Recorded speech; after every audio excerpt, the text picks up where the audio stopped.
This is a live broadcast of the main news wherever you're watching us from tonight. It's always good to have you with us. I'm Vicky Maponga. My name is Joyce Mabika. Susan Masona is on sign language, and these are our headlines in this bulletin. President Emmerson Mnangagwa reaffirms the government's commitment to nurturing youth for leadership. In business, Zimbabwe's export earnings surged past 4 billion in 5 months. And our look at sport. Modern facilities take shape as Chawanda Stadium expansion continues. We now give you the news in detail. President Dr. Emmerson Mnangagwa says it is crucial for young people to learn civic responsibilities at a tender age to ensure the country's developmental trajectory remains on course. The president said this at the official opening of the 34th session of the Junior Parliament of Zimbabwe in Mount Hamden today. Our chief correspondent, Ruben Barwe, with our first report tonight.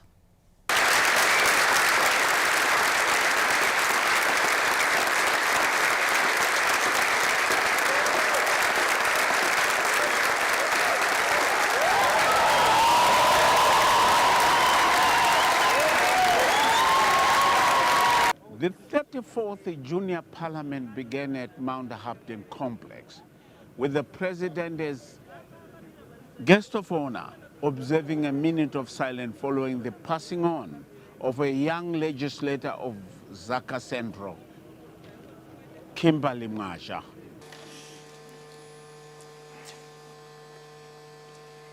Mngasha died last May and was supposed to be part of these parliamentarians which attended the 34th Legislative Assembly.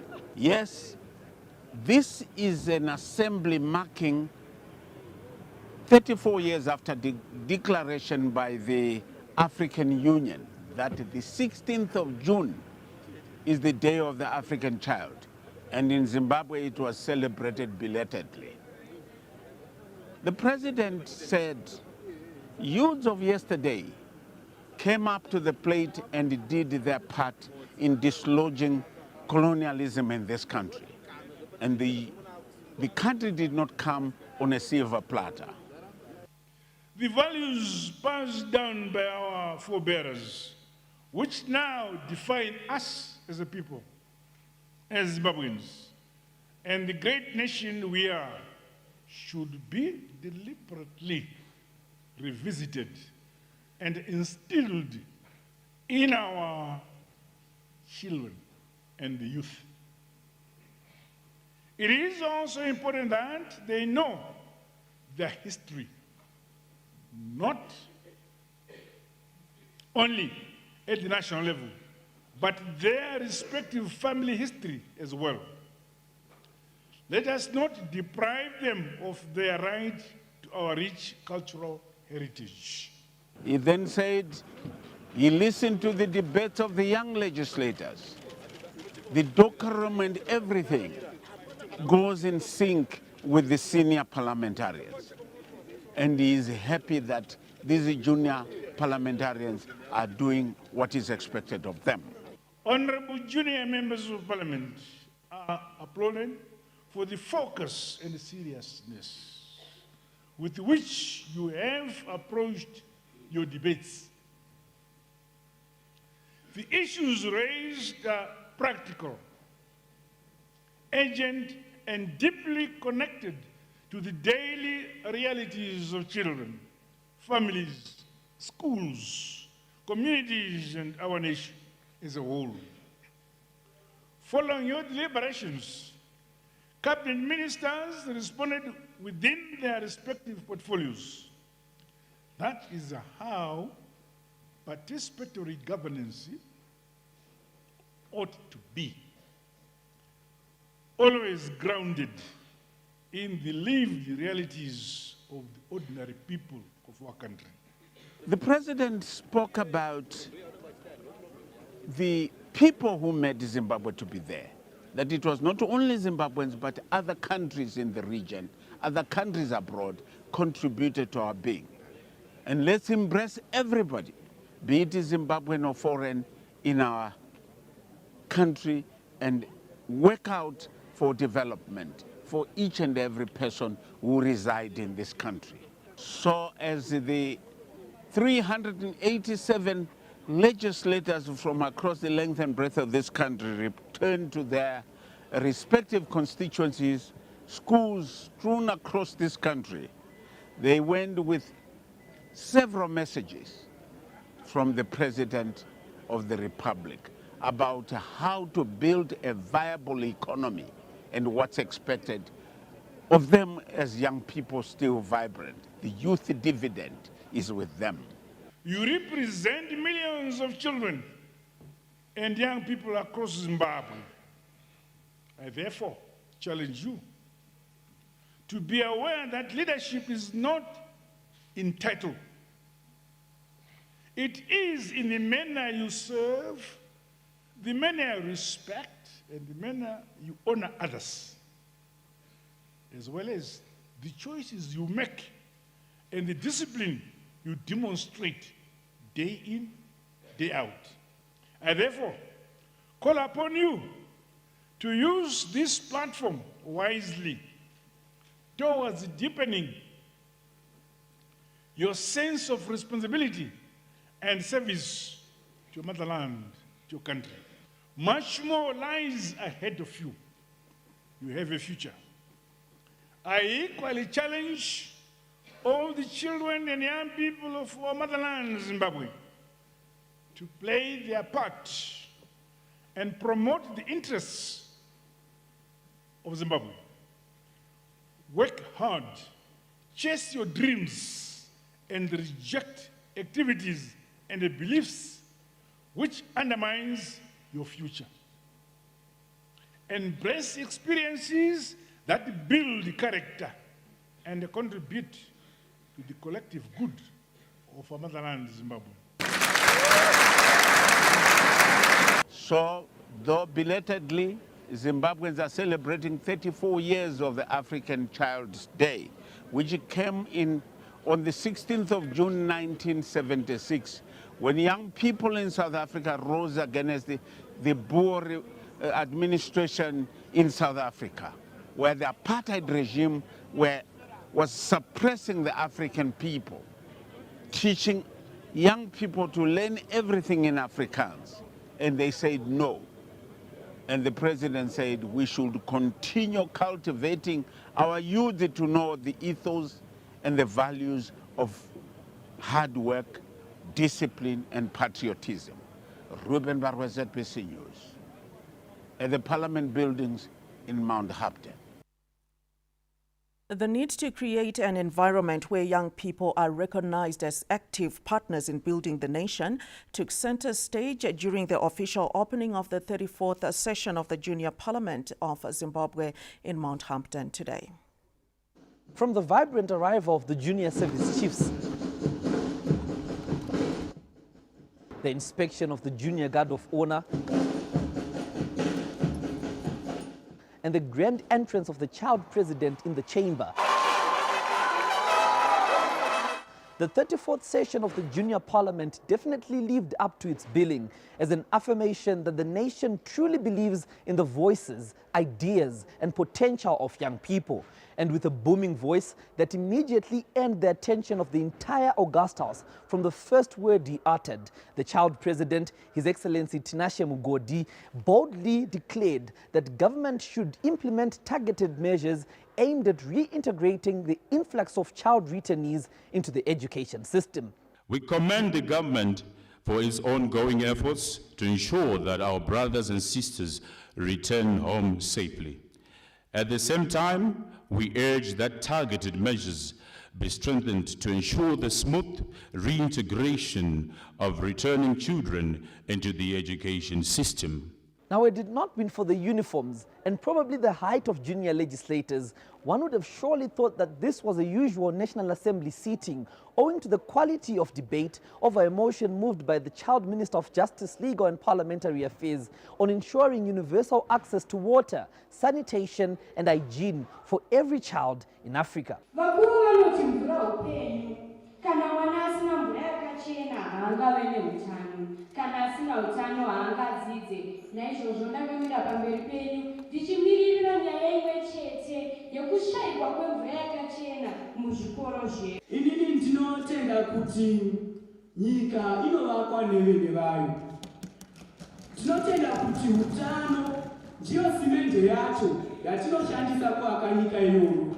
Due to the absence of resources and reliable water facilities, many schools in Makoni district have resorted to the use of Blair toilets. Promptly after debate, cabinet ministers present in the chamber responded to the concerns which had been raised by the junior parliamentarians. The Ministry of Primary and Secondary Education, supported by the Ministry of Agriculture, is seized with the task of ensuring that before the end of this year, all the remaining schools will have clean water.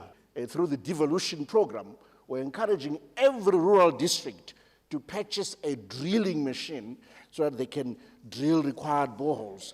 35,000 boreholes in 35,000 villages by 2030. So no girl, no woman must have the indignity of walking 5-10 kilometers to fetch for water. The Minister of Youth Empowerment, Development and Vocational Training, Honorable Tinoda Machakaire, spoke with clarity, stating that a nation that listens to its young people is a nation confidently preparing for a stronger, more prosperous and inclusive future, assuring the House of government's commitment to ensuring that every child in Zimbabwe has access to opportunities for growth.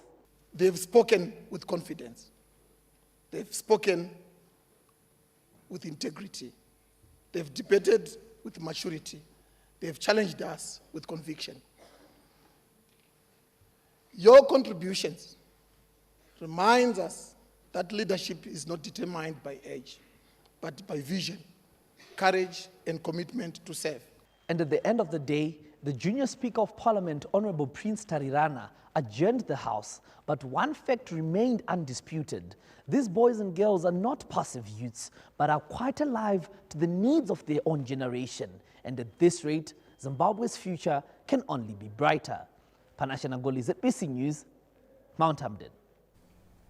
The Minister of Justice, Legal and Parliamentary Affairs, Honorable Ziyambi Ziyambi, says the Constitutional Amendment Act No. 3 has confirmed Zimbabwe as a mature democracy. The details are from our political editor, Bruce Chawanda. The Constitutional Amendment Act No. 3 has come into effect, placing Zimbabwe among mature democracies across the globe with lengthened electoral cycle, giving time to ensure the fulfillment of long-term projects while eliminating political toxicity. When we started this whole process, it started as a resolution of the party, and we had to do a lot of research to look at our constitution, how we can ensure that the resolution is realized. When we did the research, we then came up with the areas that we felt that after more than 10 years with our constitution, the 2013 constitution, there were areas that we needed to reform and refine to ensure that our governance architecture is enhanced, to ensure that our developmental trajectory is maintained. So we then looked at our electoral cycle and we said, as a mature democracy, which we believe we are now, we needed a cycle that allows continuity.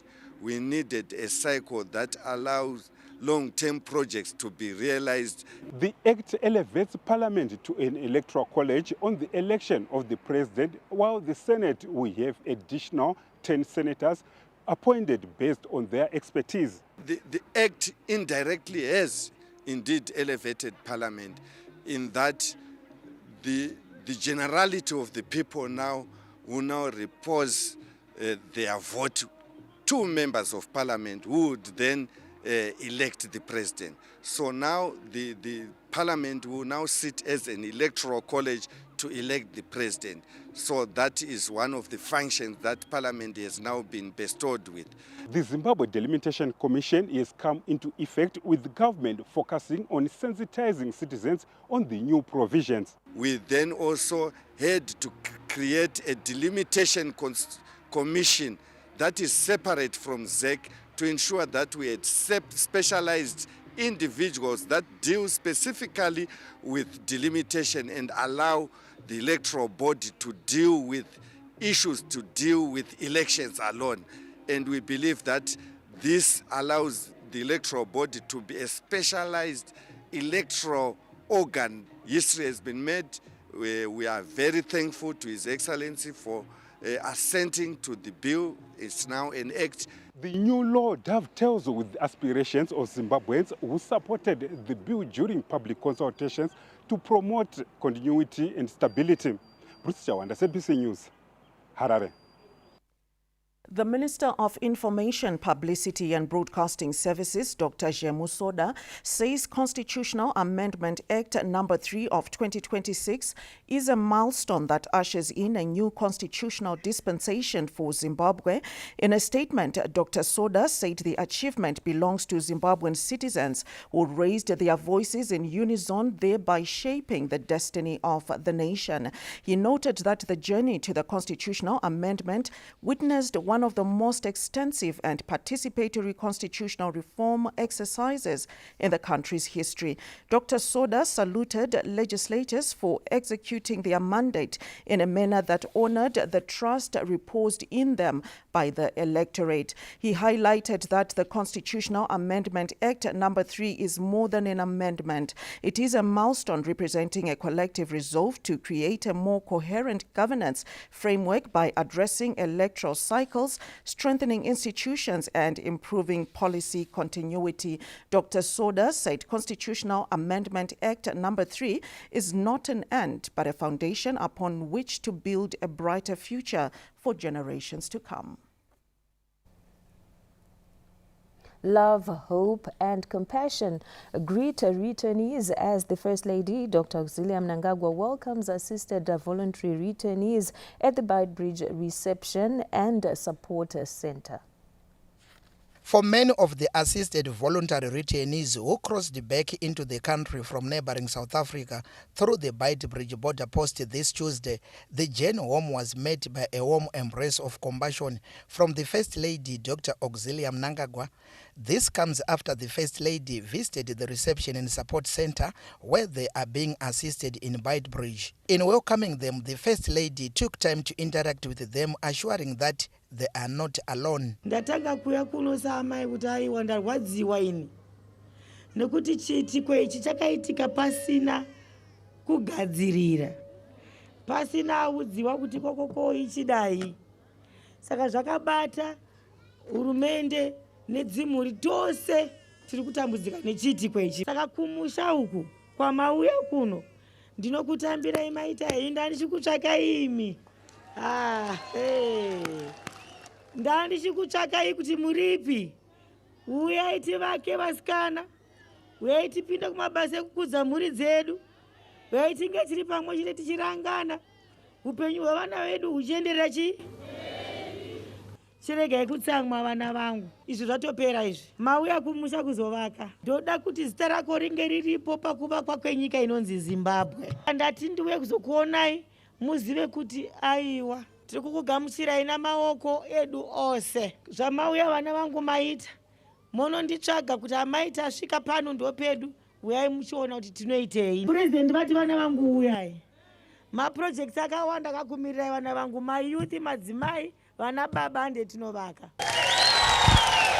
Dr. Mnangagwa also called for mothers to play their role in molding a morally upright youth dividend while urging the returnees to desist from the scourge of drug and substance abuse. She also made a plea to returnees to desist from engaging in violence but be at peace with each other. Vana vangu vakomana, vana baba, kwaita nyaya yekudhakwa nemutoriro. Ende mutoriro yacho iyi iri kupindana dzinyika nedzinyika. Zvakuda iwe dunga munhu kuti wasarudza zvipi paupenyu hwako, nekuti zvaparadza vana baba vedu, vana vedu vese vakomana nevasikana. namadzimai vamwe vakudhakwa nemuteuriro, kana akasadhakwa nayo vakudhakwa nedoro chairo. Chakazoipa ndechekuti kurwisana nai kurwa hatirwisane, tinogara zvakanaka kumusha kana tadzokera kumusha. Kukanana kuya kubayana nemapanga hanzi munhu azopinda mumba maasingabvumidzwe here. Izvozvo hazvibvumidzwa nditi, izvozvi mamirirwa makaita kumusha nderudo. For other nationals returning to their countries through Beitbridge, Dr. Mnangagwa extended a warm motherly welcome, embracing them with compassion and goodwill. She said she wished them a safe and peaceful journey, while wishing their countries to receive them with love, dignity and open hearts. Some returnees arrived carrying their babies and the few belongings they had left, returning home with hope despite the hardships they had endured outside the country. In a touching gesture of compassion, the First Lady handed over an assortment of essential items to the returnees, including warm clothing and winter wear to protect them from the cold, sanitary wear for women and girls, diapers for babies, as well as other basic necessities. She also brought food items, saying the reception and support center will continue receiving food for the benefit of the returnees. As a health ambassador, Dr. Mnangagwa took time to interact with those with the babies, giving them a word of advice. Dr. Mnangagwa's gesture brought immediate relief to vulnerable families, ensuring they had the essentials needed to restore their dignity and comfort as they prepare to rebuild their lives and begin the next chapter of their journey back home with renewed hope and confidence. Zvanyanya kurwadza ndezvekuti pangonzi endai mese hatichakudai, saka tinotenda hurumende yedu kuti yatibatsira zvakanyanyisa nematransport. Tichitendawo amai vedu, mai Cecilia Mnangagwa vauya kuzotigamuchira zvakanaka, tinovatenda. Vauya nezvakati wandei zvekutipa. Ndinofara nekuti tasvika munyika yekwedu. Kakare ndinoda kutenda mashoko atabadzidziswa naamai, vatisimbisa kuti tive nerudo nevada vedu. Kakare kuti tingozvidza kuti zvakaitika zvakapfuura uye kuti tibate vana vedu zvakanaka. Uye ndoda kuvatenda nechipo chavatipa, varambe vane moyo wavo ivowo. Taona mai vedu ende tagamuchirwa zvakanaka, tapiwa zvinhu zvekushandisa, mapedzi, mapamba evana nematracksuit, ende tiri kufara singaiti. Tapiwa zvipfeko zvevazukuru nechikafu zvose taitiba zvose. At the reception and support center, primary documents including birth certificates are being provided to those in need. There is also a health post and counseling facilities for the returnees. Voluntary returnees are also being provided with free transport to their final destination here in Zimbabwe. Matebeleland South Minister of State for Provincial Affairs and Devolution, Honorable Albert Nguluve, and Chief Staudze, who was leading the chiefs, applauded Dr. Mnangagwa for the gesture. Amai samai ndiamai wenyika vakaona zvakakonzera kuti vauye kuzokuona vakutambire ivo pachavo. So she has come here to receive you. The guest of honor, Amai Dr. Cecilia Mnangagwa, who came all the way from Harare to be with us, Katolana Musi, and also to give us kind gesture. For the men, women and children who are returning home carrying little more than their belongings and memories, the First Lady's gesture serves as a reminder that home is best and a place where hope is abound. Peter Chivima, ZBC News, Beitbridge. More than 500 Zimbabwean nationals returning from South Africa have been received in in Bulawayo today, with stakeholders uniting to ensure their upkeep as they wait to be taken to their respective homes. Among these returnees are breadwinners, the elderly and children, all united by one thing, the decision to come back before violence reached them. Despite being a painful return, as many of them return with nothing, they are happy to be back home alive.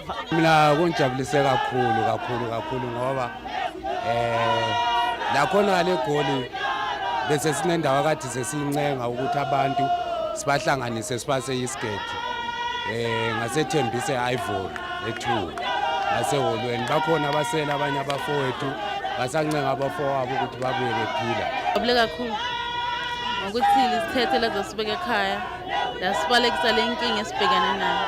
Yasajabula lathi sizwe alisizwe ngakho. I can say thank you Zimbabweans for giving us transport to come here.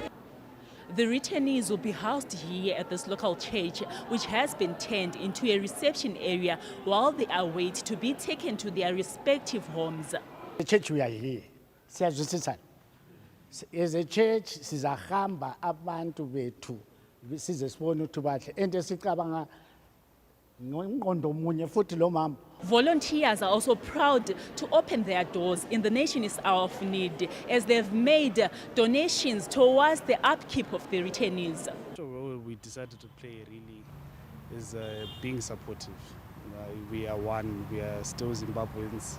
Whether our fellow brothers and sisters decided to visit the other countries, we are still one. Khathesi sithe sisizwa umkhosi ngabantu bakithi ababuyayo from South Africa.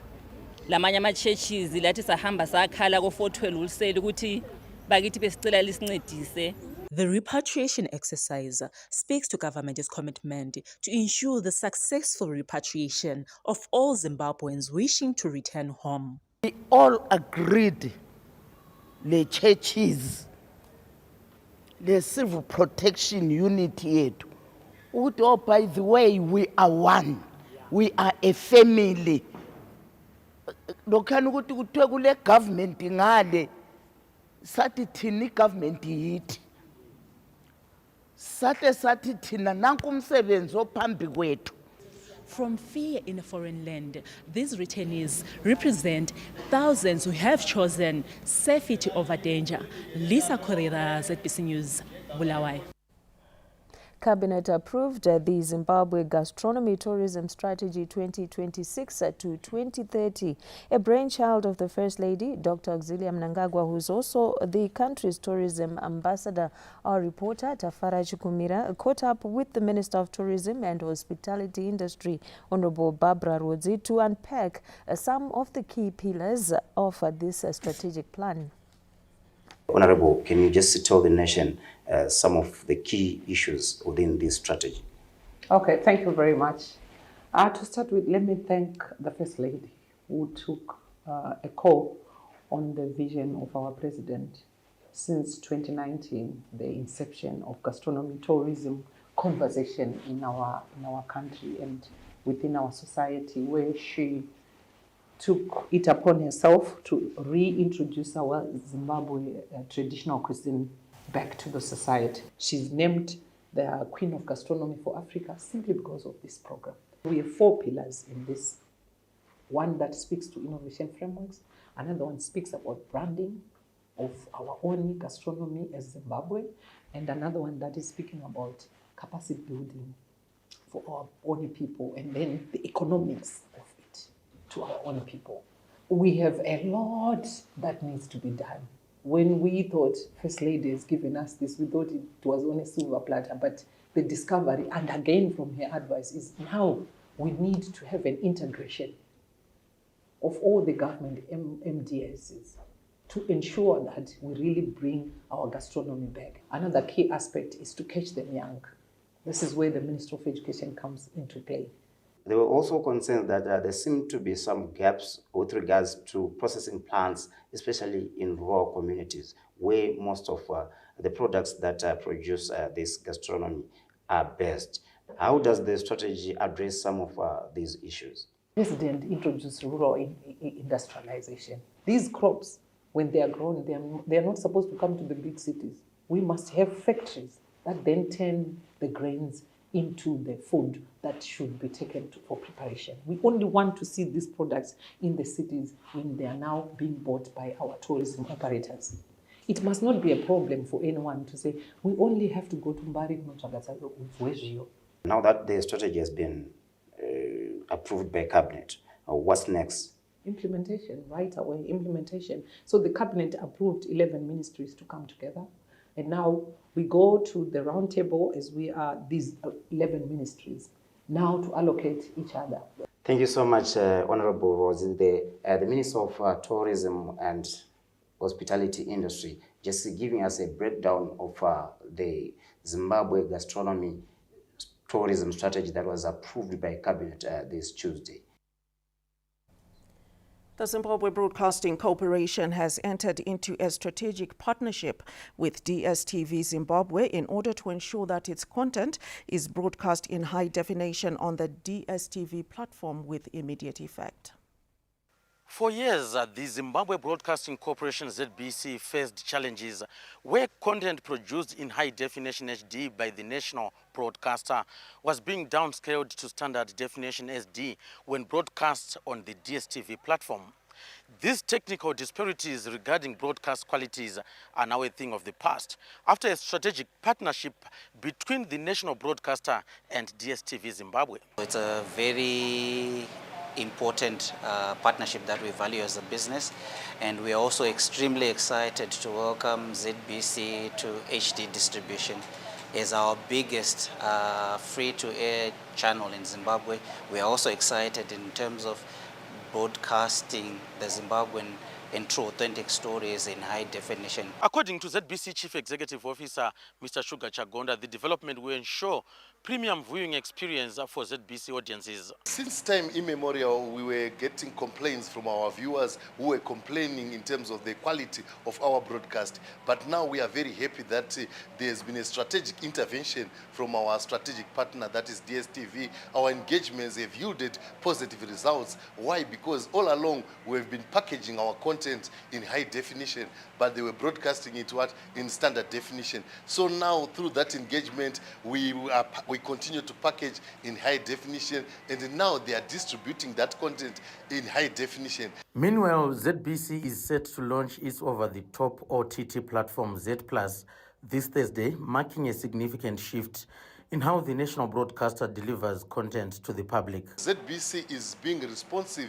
especially in terms of digital evolution. So the future of broadcasting is digital. So what we have done is we have come up with an OTT platform that we have developed, and so far we have deployed it and has been performing well because it was in the testing phase. So what we are now doing is to officially launch this over-the-top platform, which means now our viewers and listeners can now access our platforms on their mobile phones, which is quite critical. Gone are the days when one would rush home to watch news at 8. Now they simply have to access our bulletins on their phones. The development is central to the national broadcaster's digitalization strategy, aimed at meeting modern audience consumption habits and adopting technologically driven broadcasting systems. John Nandara, ZBC News, Harare. As Zimbabweans contend the enactment of Constitutional Amendment Act number 3 of 2026 is testimony as Zimbabwe has come of age in terms of charting its own pathway to prosperity. Concurring the new law would catapult a people-centered development. We get more from our news crews. The ruling party affiliates that convened in Bulawayo this Wednesday to celebrate the signing of the Constitution of Zimbabwe Amendment Act number 3 of 2026 include hairdressers for economic development, young women for economic development, and musicians for economic development. They say the new act will bring the stability needed for long-term projects to be completed.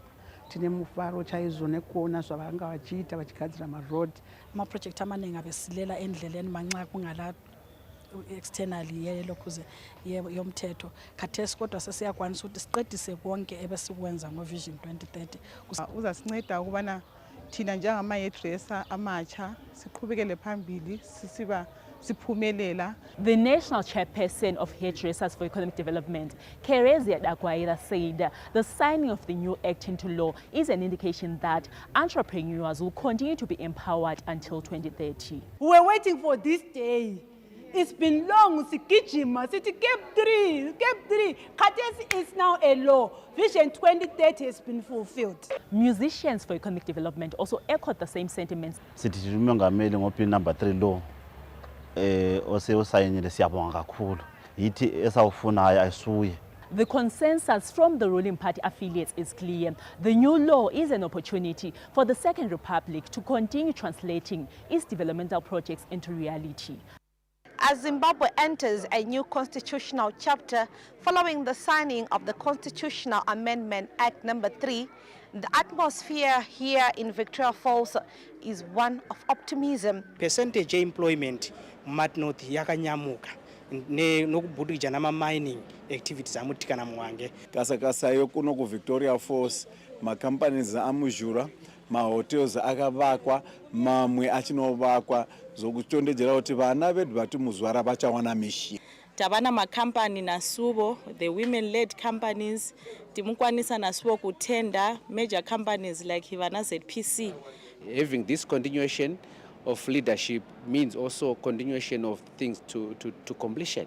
Business operators also express confidence, highlighting that policy consistency will encourage more domestic and foreign investment, saying predictable governance is critical for sustained economic growth. There's going to be a longer period of quietude, no election disturbances that are usually associated with less people coming into our province as visitors. We now have 7 years, which gives us good time of planning and good time of making money as well. The Minister of State for Provincial Affairs and Devolution for Matabeleland North Province, Honorable Richard Moyo, says the assent of Constitutional Amendment Act number 3 reinforces government's development agenda. eMartin North sibhenefithile kakhulu kumbuso kaPresident ubaba uED Mnangagwa le government yakhe. The consensus here in Matabeleland North Province is that Constitutional Amendment Act number 3 will provide continuity and policy stability needed as the province builds on its estimated $3 billion GDP recorded last year. Communities in Mashonaland, its province, are on a celebratory mood following the enactment of the Constitutional Amendment Act number 3 of 2026, saying the development lays a strong foundation for the attainment of Vision 2030. NDS2 yakuzosvika pakupera zvakanaka kureva kuti zvinhu zvese zvakanyorwa ipapo tarisiro kuti zvichazenge zvichibudirira. Kunzvi takanzwa kuti yakukwanisa kuti ichiunzawo mvura panapa pachange pane plant yekuti tichange tichiwana mvura. Tikufarira kusaina kwakaita president nekuti maprojects avari kutiitira kunoku ari kutifadza. In Mutoko, communities say the continuation of President Mnangagwa's administration will sustain the rural industrialization program among other developments taking place in the district. Tinoona kuti mabasa ari kuitwa edevelopment munyika yedu anoenderera mberi akaita sekugadzirwa kwemigwagwa. Cape 3 tiri kufara zvikuru kuti yakasainwa yainto act wamutemo. Muno maMutoko tine macompanies akavhurwa akawanda, industry yedu iri kukura, izvo tine biodiesel, biofine iri kuvhurwa kuchanga kuchigadzirwa sipo. The business community is confident that leadership and policy continuity will maintain the current business growth trajectory and further boost investor confidence. Isuve zvikoro takutanga kuvandudza zvikoro kuti zvikure. Isuve Yuma takatotanga Mission College yatakatanga kuvaka ichauya ichiopenwa naPresident. Tiri kufara chaizvo ma-elections aitikanganisa zvakanyanya kunyanya pabasa redu remabusiness. With the Second Republic having recorded huge successes under the leadership of President Emmerson Mnangagwa, residents across the province say continuity in development programs is expected to accelerate the growth of the country's gross domestic product. In Beitbridge, people contend the Constitution of Zimbabwe Amendment Act number 3, 2026, CAA3, is set to promote the continuation of development in the country. Ikesa murangeli wa tiko baba vo Emmerson Mnangagwa kausaina bill number 3 iva now kutotirha tikweni swaipfuna hina vatsva eku kusena kungaendliwa bill ni president swiendla ku switlakusa tiko in terms of development. Ni mudzulapo wa Bridgini rikufa riko libuwa vo president vokona usaina Cape 3 rikufa riko libuwa zvote sarine samayuthi avafumakadzi richiko rivo president maprojekti othe varitela rikufa riko libuwa rikuzitanganedza zviyamba uri dzonopaniwa cheni yahone ifana udzura iyo vamba zvinhu rivoya mushumoni muthu wothe richikoshumira la Zimbabwe. The process to enact a Constitution of Zimbabwe Amendment Act number 3, 2026 took exactly 5 months since the adoption of the bill by the Cabinet on the 10th of February this year. The Law-Veld is celebrating the enactment of Constitutional Amendment Act number 3 of 2026, saying that they spoke during the public hearings and they were heard. Now for them, this new law means that there is going to be more time for elected leaders to deliver on life-changing policies and programs. It's swinene vanhu hikwerhu hi le ku tsakeni he haleluya Chikwembu xikatekise hi ta vona a development a tikweni la Zimbabwe. Eku kema project ya vona va nga hi endla a nga heleli ndleleni a ya la emahlweni emakeni ka yava ku tsutsuma ku va tsutsumela ku hila ku ta nghena ke makhampeni a landzelaka ke ma next election a swi va kuma nkarhi ku endla swilo swa vona. Maturity and democracy in our country has just grown to show that we are now leaders who can hear what people say and follow exactly what the people say. Zimbabwe is now a mature democracy. More time will be given for development and improvement of livelihoods, and more technocrats will now be at the president's disposal to appoint as ministers. The signing of the Constitutional Amendment Act number 3 into law by President Dr. Emmerson Mnangagwa this Tuesday has been described by the people of Masvingo, including the provincial leadership, as the beginning of a new phase. Law yedu yava gazetted. Takufara kuti zvese zviri mukati zvataishuva senyika, zvataishuva samadzimai, zvataishuva savanhu vanoda nyika yavo, zvava kuchiitwa zvino takasununguka. Runyararo ndizvona rwanyanya kuita kumamisha. Pava nerunyararo zvokuti ezvoti makore mazhinji taingoti pa5 years zvongoti tikangeta 3 years then 4 years patova nemhirizhonga. Saka izvezvizvi pamutemo uyo zvaunenge wabuda mhirizhonga kunenge kusisina for 5 to 6 to 7 years. The Masvingo provincial leadership says the new act now provides legal foundation for the implementation of government programs. Tinoda kukorokotedza musangano weZANU-PF pachawo nokuti musangano weZANU-PF ndo wakatanga neresolution yazokonzera kuti tiinde muCAB 3. Resolution yedu yakatanga Bulawayo ikauya kwaMutare, ikabva kwaMutare tikazoipa hurumende kuti iitwe implementation kuti uchiva mutemo. Iri rava bumbiro romutemo wenyika CAB 3 raiswa kuva mutemo.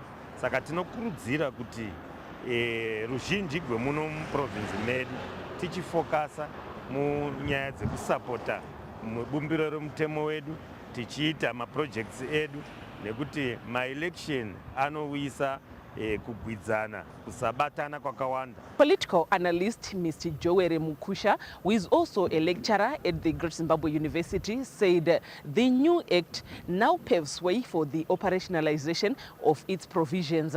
As the bill has been signed into law, what it means is now there is need for effective implementation of all the provisions and clauses. And not only that, it is a product of the consultations, it is the product of the processes, the readings and everything. As the country enters the new constitutional phase, attention now shifts to the implementation of the law. For a province that has seen massive and unprecedented infrastructure development since the ushering in of the Second Republic in 2017, the signing of the Constitution of Zimbabwe Amendment Act number 3 of 2026 by President Emmerson Mnangagwa this Tuesday speaks to the will of the people of Matabeleland South wants nothing but development. Kumele sikhulume one language, one voice. Kungabi lo munye odonsa esiyali. Now that it has passed. So njengelizwe kasibambani sifocus kakhulu on development yelizwe. Bonga kakhulu okwenzakeleyo ngoba kuzasenza sithuthuke eGwanda njalo kumbe noma ilizwe lethu lonke lizasenza kutshintshe ngoba upresident indlela asenzela ngakhona inhle kakhulu ngoba omunye lomunye akwazi ukwenza ibusiness lakhe.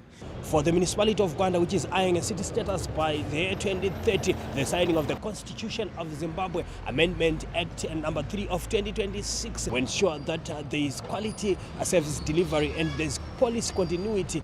Really appreciate and greatly excited because what we really expect as Zimbabweans is development and changing our country into modern setup. Constitution Amendment Act number 3 of 2026, among other things, extends the electoral cycle for the president, the parliament and the council from 5 years to 7 years. The ruling ZANU-PF party is gearing up for its 23rd National People's Conference to be held in Mashonaland West Province in October. The National Conference Committee met at the Chinhoyi University of Technology today, where resource mobilization took center stage. ZANU-PF Treasurer General Comrade Patrick Chinamasa, who represented National Chairman Comrade Obam Chinguri Kashiri, presided over the National Conference Committee preparatory meeting held in Chinhoyi this Wednesday. Deliberations centered on resource mobilization for the conference set for October. The meeting also celebrated the enactment of Constitutional Amendment Act No. 3. Chinhoyi is not just a venue, but an altar of revolution. It reminds us that the resolutions must be fought for and the results must be defended. As we meet under the theme, from resolutions to results, consolidating economic development and deepening economic empowerment towards 2030, we do so in the shadow of fallen heroes who turned resolutions into armed action. On appreciation of progress so far registered, the conference dates, venue, and theme were approved during the 391st ordinary session of the Politburo. The conference budget has been set and formal correspondence has been dispatched to stakeholders for contributions. We congratulate the President E.D. Mnangagwa and the party leadership in its entirety for the emphatic grassroots and parliamentary endorsement of the Zimbabwe Constitutional Amendment Bill No. 3.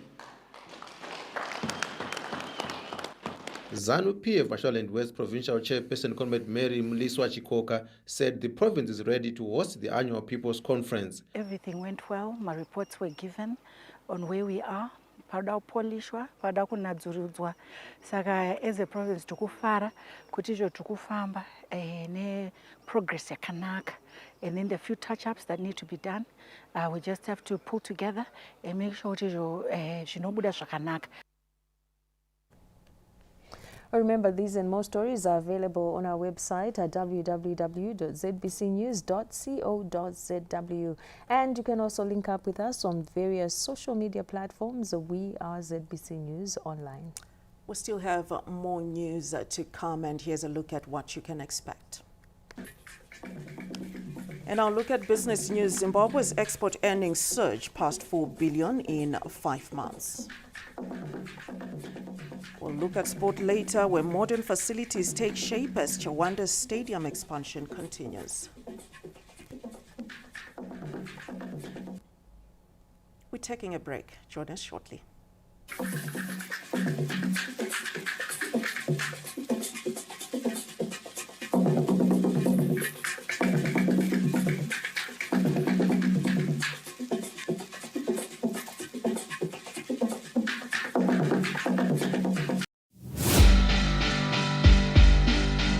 Beneath our soil lies more than mineral wealth. It is opportunity, innovation, and the foundation of Zimbabwe's industrial future. From resource extraction to value addition, manufacturing, transport, and energy, Zimbabwe is driving growth through mining value chains. And every year, the leaders shaping this future gather under one roof. Welcome to MineEntra 2026. The premier platform where mining companies, suppliers, investors, innovators, and policymakers connect, collaborate, and unlock new opportunities. Join us from the 29th to the 31st of July 2026 at the Zimbabwe International Conference and Exhibition Smart City in Bulawayo.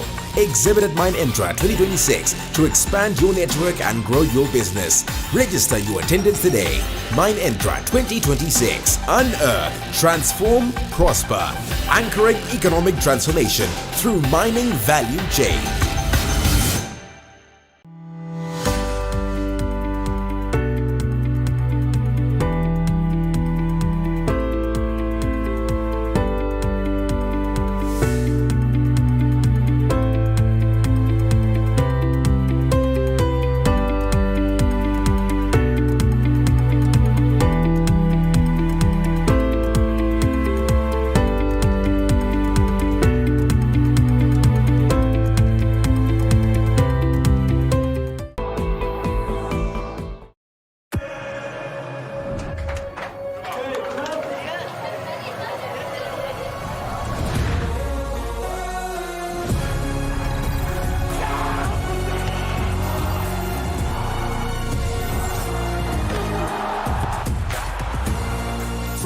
10 June to 19 July, everything can wait. The FIFA World Cup 2026. Catch all 104 matches from as little as $10. Live on SuperSport, only on DSTV.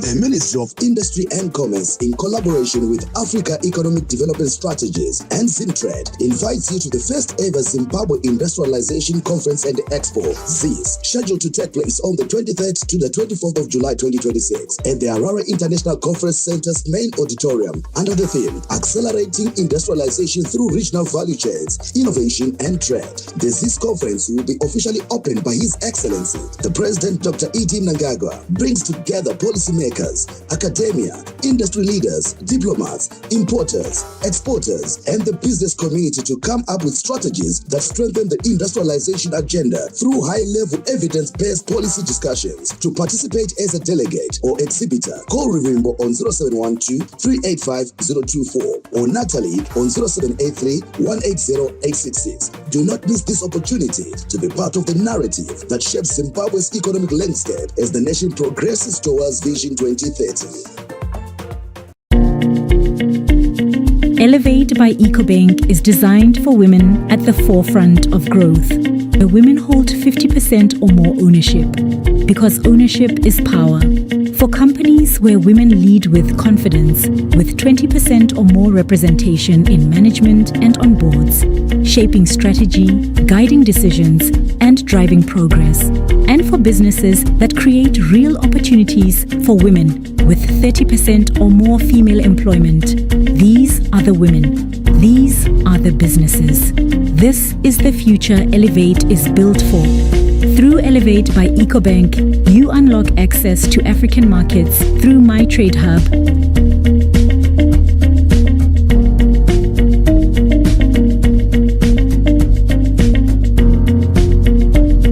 Elevate by EcoBank, the Pan-African Bank. For over a decade, Zimbabwe waited. Now our game returns. One nation, one competition, one dream. Bringing Zimbabweans together through the game they love. From juniors to professionals, from beach soccer to futsal, from every corner of Zimbabwe. A pathway from community fields to national teams. The Munumutapa Challenge Cup is calling all genders, all regions, all of Zimbabwe.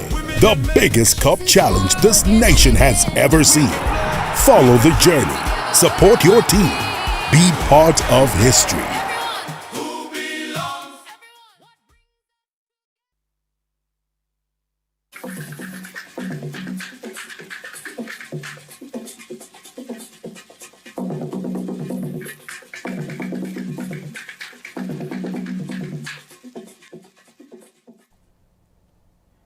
Welcome back. You're still watching Main News. The need for collaborative action in preserving the country's liberation heritage was among the key takeaways at the just-ended Civil-Military Relations and Civic Education Seminar for Security Services held in Mutare. The seminar, held at a time the country is preparing for Heroes Day celebrations set for next month, also included tours of liberation shrines in Mozambique. The curtain has come down to the Director General, Civil Military Relations and Civic Education Seminar held in Manicaland's provincial capital in Mutare, where 5 security forces converged to put their heads together to deliberate on a synchronization policy of studying the both packages. This collective presence is a strong statement of intent that as a nation we are committed to strengthen unity, trust, collaboration between our uniformed forces. Our deliberations will ensure that issues of civil-military relations and interactions are addressed, coordinated, and elevated to requisite strategic levels. The recommendations included that all services will come up with a package that will include national ideology, Zimbabwe's foreign policy, and the role of women in the liberation struggle. This Thursday, The 5 services will troop to Mozambique so that they will visit the 2 national shrines where thousands upon thousands of liberation war heroes and heroines perished at the hands of the Rhodesian forces. I'm Roderick Mashingaidze, reporting for ZBC News in Mutare. Communities living alongside wildlife corridors are witnessing improved livelihoods as government and conservation partners invest in sustainable projects that drive rural development. Just a few years ago here in Matetse area, a daily chore required a dangerous gamble. Villagers had to walk deep into wildlife corridors just to find water. Today, the sound of water is met with relief, not fear, as a manual bowl backed by a solar-powered bowl and a thriving community garden are helping transform livelihoods. Asikwazi ukuthi singayibonga sisithini imlomo emkhulungwane ukuthi sibonge noma into eyenzakale lapha ukuthi sisiza amanzi la isibuthise kakhulu. This initiative has turned an arid land into a thriving community garden that is benefiting more than 36 households, and at the same time it is creating an unexpected shield for local biodiversity. Kana ti wana zunangasozo nasotoboka ku government kuti imutibuzira rubancho ruchati bancha mangwana. Amatamasi la swalimileyo singathengisa sithola imali yokuthi singafundisa abantwana besikolo. Esimalini omama laba engilabo amajaha khona asizaqalisa ukwenza ama project okuziphilisa. This project is part of wider efforts by government and its development partners to ensure that communities living near protected areas are not left on the margins of conservation. This is one of the many community interventions that we have supported in Hwange, Matetse and Cholocho districts, where for livestock predation, we have supported with predator-proof bomas, and we have community gardens, which are an economic security for the communities. It is complementing the President's project of the village business units. So it fits very well in terms of the development of the country, devolution of development activities from the cities to big farms to the villages. The transformation unfolding here in Matetse area echoes the commitments of the Mosia Tunya Declaration on World Heritage and Sustainable Development, which calls for local people to share in the benefits of protecting some of the continent's most valuable and cultural heritage sites. Yolande Moyo, ZBC News, Matetse. Meanwhile, government has started the process of crafting a human-wildlife coexistence strategy to address challenges faced by communities living adjacent to national parks. Ndakangofamba urwendo ndichibva kuGuruve ndichienda kuAngwa Mupedza Pasi. Saka ndasvika paZambuko repana Unyana. Ndipandakasvika kurumwa negaro. Saka garo iri rakandiruma ruoko rwekuraiti. Randiruma ndokubva ndaribata maziso. Ndokubva randiregedza ndokubva radzokera mumvura. Ndobva ndatanga kudzoka nemarwesi ndichida kuti ndibude kunze ndokubva radzoka zvechituru. Ndobva rasvika ndokubva rabata futi rimwe ruoko. The story of Neti Mutenaunga, a human-wildlife conflict survivor, is one of the many that Zimbabwe has recorded, and luckily for her, she survived the horrific crocodile attack. Human-wildlife conflict remains one of the most pressing conservation and development challenges facing Zimbabwe, hence the National Human-Wildlife Coexistence Strategy Development. Izvo ndizvo zvinokonzera dambudziko rokuti andichakwanisi chero kuita chimwe chinhu nokuti iri ruoko rwakaiswa simbi harukwanisi kubata chinhu chinorema kana kuchitonhora nyange kuchinaya totoita chive zvokuti chero kana bhaketi chero ndopunza ita zvokuti nditange kubika kana kuzvivachira kana kuchera mvura ndatoputsa zvinhu zvangu zvakawanda. For the government, it has reiterated its commitment to ensuring that no community bears the burden of conservation without access to its benefits. Decisions we make here have also implications when we go to the international forum. At times we are seeing over and over again that the international decision-making systems are becoming more directive. They give more impact to what we do. And in that regard, that also affects our management regime. Our government remains committed to ensuring that no community bears the burden of conservation without sharing fairly in its benefits. True coexistence can only be achieved when conservation delivers tangible improvements in people's lives. Human-wildlife conflict remains a persistent threat to communities across conservation landscapes, with climate change also increasing pressure on ecosystems and surrounding communities. With the newly elected Parks and Wildlife Amendment Act and the recently approved National Wildlife Policy, both place communities at the center of wildlife conservation. They are set to promote equitable benefit sharing and sustainable utilization of wildlife resources. Memory Chamisa, ZBC News, Harare. We're taking a breather. Join us when we return.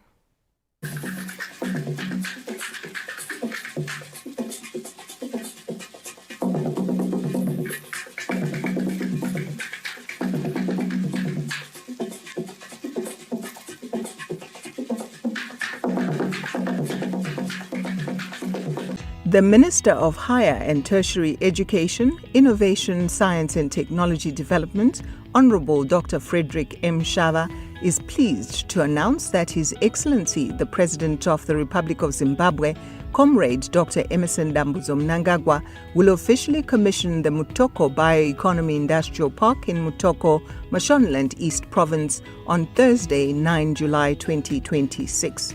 The commissioning marks another milestone in Zimbabwe's drive towards Vision 2030 through innovation, science, technology and industrialization. The Mutoko Bioeconomy Industrial Park demonstrates government's commitment to transforming research and indigenous knowledge into industries that create jobs, empower communities, promote value addition and strengthen rural industrialization. As an agency of the ministry, the park converts locally available biological resources into sustainable products while supporting research, skills development, entrepreneurship, and community empowerment. The ministry invites all stakeholders to join in celebrating this landmark achievement as Zimbabwe continues transforming research into industry, innovation into prosperity, and local resources into national development.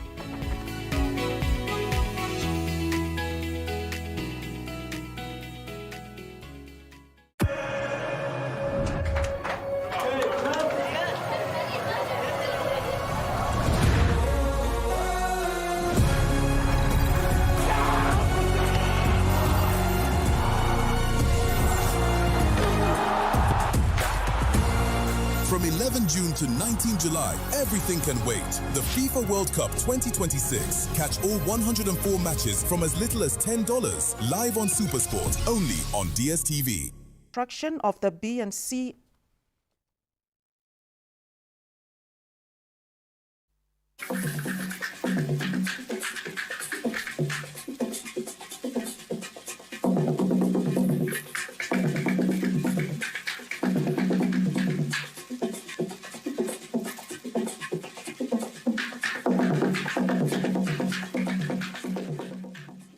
Welcome back. Zimbabwe's export trajectory has gathered pace with over $4 billion United States dollars, and in the first 5 months of the year from around $3 billion United States dollars during the same period last year. A Zimbabwe Trade Outlook report indicates a 42% rise in export receipts between January and May this year, dominated by tobacco, minerals and value-added goods. According to the United Nations Development Program, UNDP resident representative Dr. Ayodele Odosula, Zimbabwe is on course to achieve more exports. Trade surplus means our exports are more than imports, and that's what we are all looking for, because we need trade surplus to have adequate reserve to protect our currency.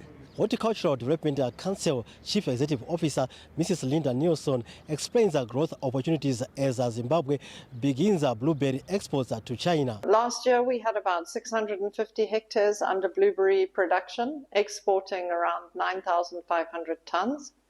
This year we expect to expand to about 800 hectares, with exports rising to around 12,000 tons. The Deputy Minister of Finance, Economic Development and Investment Promotion, Honorable David Mnangagwa, reveals that exports now dominate Zimbabwe's foreign currency earnings. We try to look at the areas that this trade is happening. If it is heavily skewed towards commodities that are doing well, we celebrate cautiously and make sure that the quantitative translate into qualitative. So while we celebrate, we continue again to keep our fingers on the pulse and make sure that the economy is growing in a very proportional manner. Zimbabwe is expecting growth in exports this year due to a ban in raw mineral commodities, China's implementation of a zero tariff policy on local products, as well as improved global market prices. Stanley James, ZBC News, Harare. Plans to grant the Cargo Village project national project status are set to position Zimbabwe as a regional cargo hub as government's infrastructure trajectory continues to unfold. The project seeks to make Zimbabwe a regional cargo hub with the construction of the cargo village at the Robert Gabriel Mugabe International Airport set to begin in the third quarter of this year. The airport's company of Zimbabwe CZ reviewed plans to grant it a national project status due to its strategic importance to the country's economy. The Robert Gabriel Mugabe International Airport cargo village is a very strategic national project which is going to position the country on not only the regional map but on the global map in terms of cargo logistics and just being a hub of cargo activities within Southern Africa. To that end, we have since approached the Ministry of Transport and Infrastructural Development for support to have this project designated as a national project. Transvaal Africa Chief Executive Officer Mr. Patson Moyo says the cargo village ideally fits into the national economic matrix as an impetus to exports growth. The cargo village, it's going to add on to the passage of exports into the markets. It's going to have specialized units, specialized warehousing. It's also going to put up a secondary runway.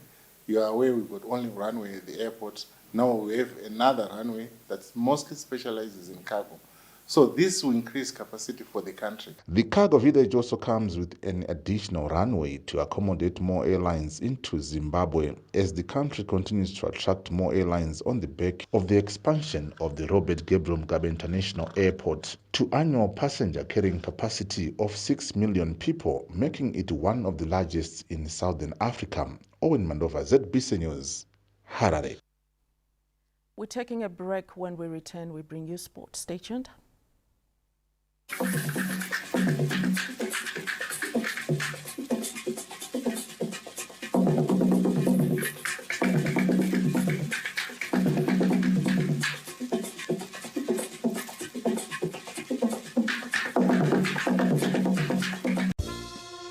The Commissioner General, Dr. Moses Serongwai Techiwobu, Deputy Commissioner Generals, senior officers, and all members of the Zimbabwe Prisons and Correctional Service, ZPCS, joined the President of the Republic of Zimbabwe and Commander-in-Chief of the Zimbabwe Defense Forces, His Excellency, Comrade Dr. Emmerson Dambudzo Mnangagwa, and the Ziwema family in mourning the passing on of national hero, Major General Retired Evaristo Ziwema.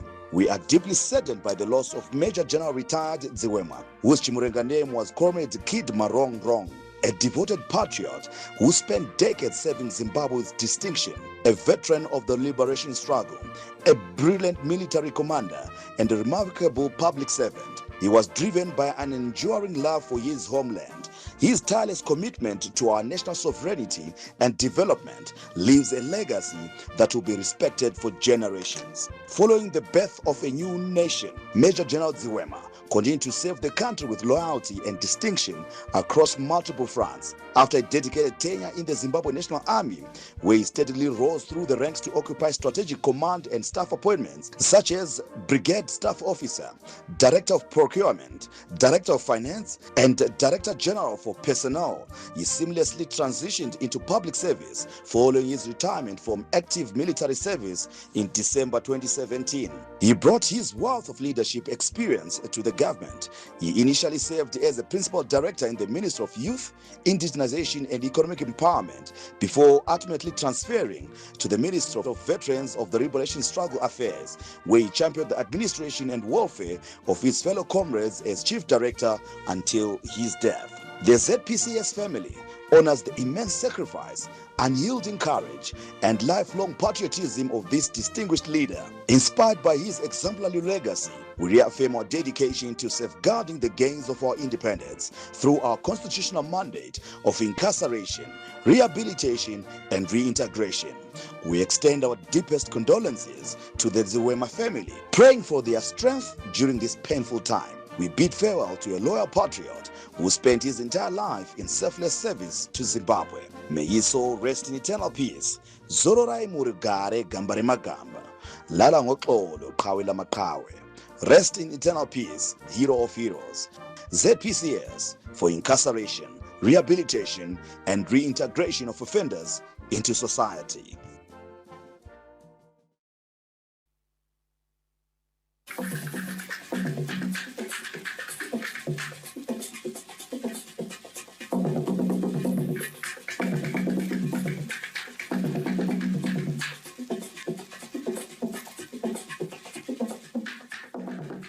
And sports, a new chapter is unfolding at Chawanda Stadium in Kwekwe, where construction of the BNC arenas is gathering pace, transforming the facility into a modern multi-sport complex built to CAF standards. Just under a year after the opening of Chawanda Stadium's main arena, the BNC arenas are almost complete. Facilities that are expected to meet the CAF standards. The B Arena will have a seating capacity of around 6,000 with room for expansion, while the complex will boast modern changing rooms, media facilities, corporate hospitality suites, VIP seating, medical rooms, improved ablution facilities, warm-up areas, flood lighting infrastructure, and ample parking. The project also features a suspended natural turf designed to meet CAF drainage standards, making it suitable for year-round use. So currently, they are working on the sitting bays. We have got two main sitting bays here, and of course, we will have a cow set up that will apparently come out at the end. Then after the main sitting bays are done, we are also looking at other facilities that are also supposed to be available, just similar to what we have in the main arena. Main earthworks have been done, and this is what stands. And attention has shifted to developing a world-class sporting hub that extends well beyond football. We have some other features, say gymnasium, sauna, ice buckets, aerobics. And then on the dressing rooms, we have the standard Anodiwane CAF, which is similar to the main arena, but area of different design. The project is also delivering significant economic benefits, creating jobs and empowering local businesses throughout the construction phase. Several thousands of people have actually been engaged here, which means we have impacted on a number of families out there. Then we have got more than 45 companies that we have actually engaged in here. Nofara chose nechitiko chakaitika munzvimbo yekwekwe saka taitokumbira kuti zvirambe zvichienderera mberi tirambe tichichengeta mhuri dzedu. Madzimai tikakwanisawo kuwana mabasa ekuvaka ose zvatiri kuita. While no completion date has been announced, progress on the BNC arenas is clearly visible, with Chawanda Stadium steadily emerging as one of Zimbabwe's premier sporting destinations designed to host continental competitions while leaving a lasting legacy for future generations. Wellington Makonese, ZBC News, Kwekwe. Zimbabwe has officially unveiled its team for the 2026 Youth Olympic Games, with 11 athletes selected to represent the country at the Global Youth Sporting Showcase in Dakar, Senegal. Zimbabwe has taken a step towards the future of its Olympic movement after unveiling the team for the Dakar Youth Olympic Games set for Senegal. The team comprises 11 athletes from 7 sporting disciplines that will be competing at the Youth Games. The Youth Olympic Games this year are quite different. There's no qualifying competition, there's no qualifying games. While there may be some qualifying standards for the athlete themselves, there isn't necessarily a qualification competition that gives you direct qualification to the games. And even the allocations themselves were not open to interpretation, open to anything that the national federations or us as ZOC could do. The allocations would come quite specific. Zimbabwe, you have got a slot in 50 meters free swimming for a female. What we then have to do is to go to Aquatic Zimbabwe and ask them to give us their 3 best 50-meter freestyle swimmers who are female, and then we go through their justification process with them and eventually land on an athlete. The athletes head to Dakar carrying the hopes of the nation and confidence gained from Zimbabwe's impressive performance at last year's Africa Youth Games in Luanda, where the country won 21 medals. As Team Zimbabwe prepares for the Games, we are reminded that youth sport is central to the future of our nation, sporting success as the foundation to build on. Events such as the Youth Olympic Games remind us why continued investment in youth sport, coaching, administration, safeguarding, and competition structures is so important for the future of national sport. The Youth Olympics will be held on African soil for the first time when they kick off in Dakar from the 31st of October to the 13th of November. Lawrence Tusera, ZBC News, Harare. Zimbabwe retained the core of the squad that reached the Super 8 at the ICC Men's T20 World Cup after this month's 3-match T20 International Series against Bangladesh.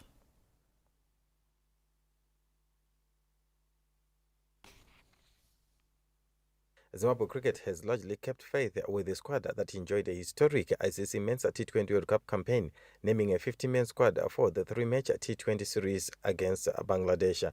The only additions to the World Cup squad are exciting young fast bowler Newman Nyamuri, who is in line for his T20 debut, and Beata Milton Shumba, who returns to the national team setup for the first time since the 2022 T20 World Cup. Experienced all-rounder Sikandar Raza continues to captain the side after leading Zimbabwe to an unforgettable World Cup campaign that saw the Chevrons atop their first round group unbeaten, including famous victories over Australia and Sri Lanka before reaching the Super 8.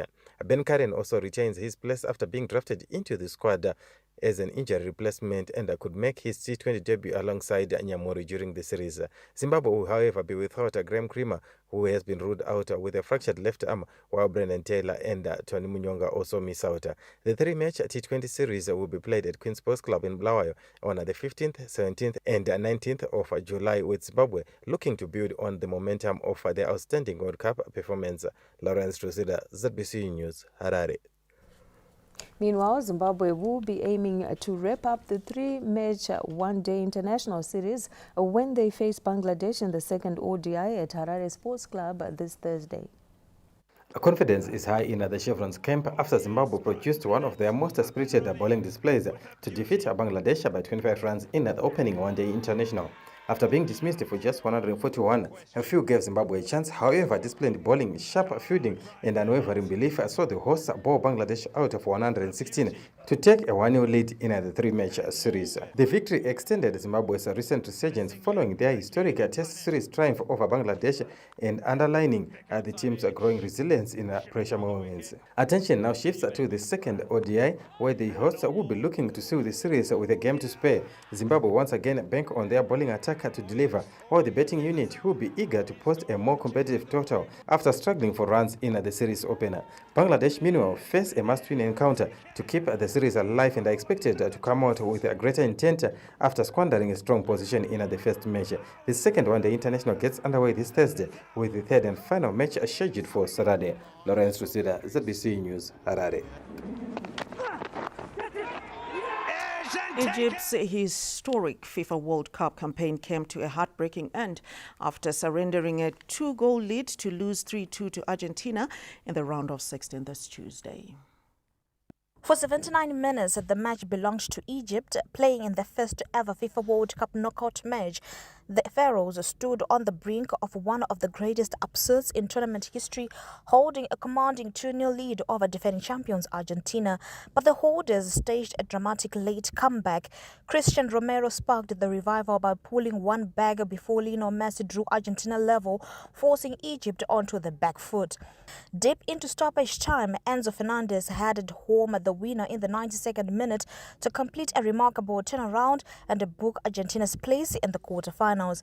Egypt's exit leaves Morocco as the only African nation still standing at the global showpiece. The quarterfinals get underway on Thursday with France taking on Morocco. On Friday, Spain face Belgium, with Norway meeting England on Saturday, while defending champions Argentina square off with Switzerland on Sunday. Anna Shemorombedzi, ZBC News, Harare. And that's our look at sport, taking us to the weather report and forecast. Hello and welcome to the weather report and forecast. Clear and cold morning conditions resulted in severe ground frost in Matopo's area with a ground minimum of -2 degrees Celsius, while Gweru had moderate ground frost and Gwanda and Wedza had slight ground frost. Though in the areas to the northeast of the country, cloudy and cold conditions prevailed this morning, becoming mild by afternoon with some scattered clouds. Towards the evening, we're expecting that it should be cold temperatures, especially along the high veld, ranging from 6 degrees Celsius in Gweru to about 9 in Harare, though cooler temperatures in the low-lying areas. And for afternoon tomorrow, it should be mild to warm countrywide, with a few 23 and 24s in the central areas, though along the Zambezi Valley, it should be warmer temperatures. For a detailed forecast in Bulawayo, it should be cold in the morning, becoming warm by afternoon. And in Matobo, we are still expecting some slight ground frost. So let's be prepared for that in the morning. And for Gwanda, similar conditions, warming up to about 24 degrees Celsius in the afternoon. Mashingo should have mild daytime temperatures with plenty of sunshine, though cold in the morning. In Gweru, it should be very cold with a minimum of 6 and a maximum of 23 degrees Celsius. Mutare, similar with a minimum of 8 and a maximum of 25 degrees Celsius with plenty of sunshine. In Yanga, should be very, very cold in the morning with a minimum of 4 degrees Celsius, not much better in the afternoon with a maximum of 20. Similar conditions should prevail in Marondera, though let's remember to enjoy that sunshine as we wait for those cloudy conditions to set in by Monday. In Harare, it should be mild conditions for much of the forecast period. In Kwekwe, it should be mild for the afternoon tomorrow, though cold in the morning, less than 10 degrees Celsius for our minimum. Kadoma should be warm daytime temperatures for the remainder of the week. In Chinoi as well, though very cold in the morning. And in Lupane, it should be warm daytime temperatures with plenty of sunshine, though cold mornings as well. Bindura with a minimum of 8 tomorrow and a maximum of 26. In Victoria Falls, warm daytime temperatures, and Kariba as well, though mild in the morning. This has been our weather report and forecast. Thank you for tuning in. And that's how we end the bulletin tonight. From all of us here, good night. Good night.